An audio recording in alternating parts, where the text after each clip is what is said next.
Actually, I want to dig a little bit more deeper into this measurement aspects. I think with large language models and generative AI, you can understand conversations and analyze them much better. Like Christy, you mentioned about CSAT, you mentioned about resolution rate. Like, what was the old way of measuring some of these things? I know we have discussed a little bit about survey CSAT versus inferred CSAT.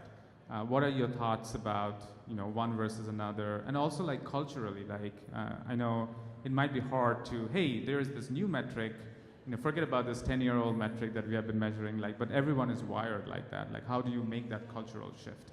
It is definitely a new age where, think about customer satisfaction rating or NPS. The take rate for those metrics is really low, okay? And so honestly, while everybody's trying to get their survey data out there and everybody's trying to get this feedback and verbatims in any way, shape, form, or fashion that they can, the statistical sample that you get back is really small. And most of the times, especially when we look in our chat space, it was literally less than 1%. So we had to think, if we're going to make any real changes to that customer experience based on something that we know that is going to be better, we're going to have to use another metric, because it can't be this one because there's not enough data.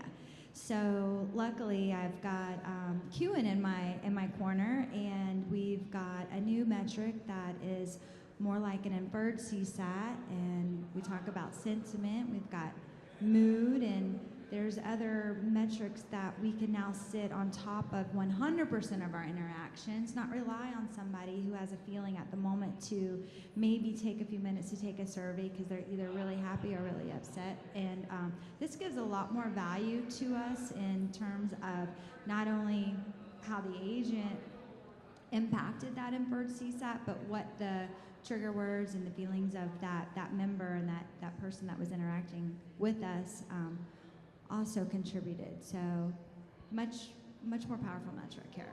Yeah, I want to add, I like to be somewhat controversial in those discussions, just to spice it up. So, there's a tipping culture in the United States, and I think they over-rotated. In support, I think we also over-rotated on asking for surveys.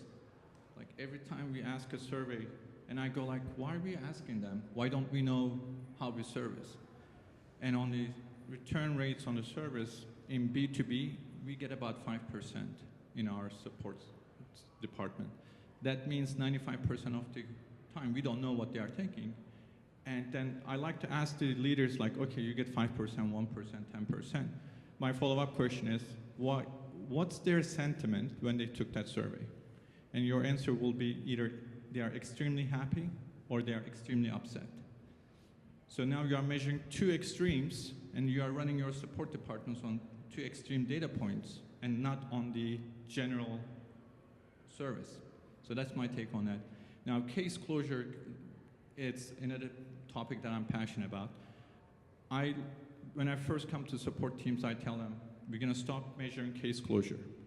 Like, we had a bonus tied to case closure. So guess what happens if you tie a bonus to a case closure? Say, hey, close the cases. What a surprise behavior. I don't know why we expected some other behavior, but that's what happens. So they close it.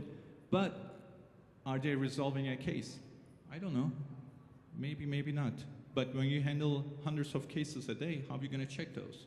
So it's really important not to ask the customers, but analyze the existing data. Are you resolving cases? Are they happy?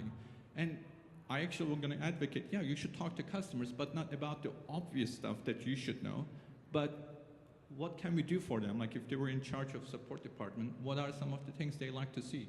So I still advocate talk to customers, but ask them valid questions versus stuff you should know that exists in your data. Well, I think that's one of the first things, like, you cannot improve something unless you measure. The first thing, how you open up that black box and see what's really happening.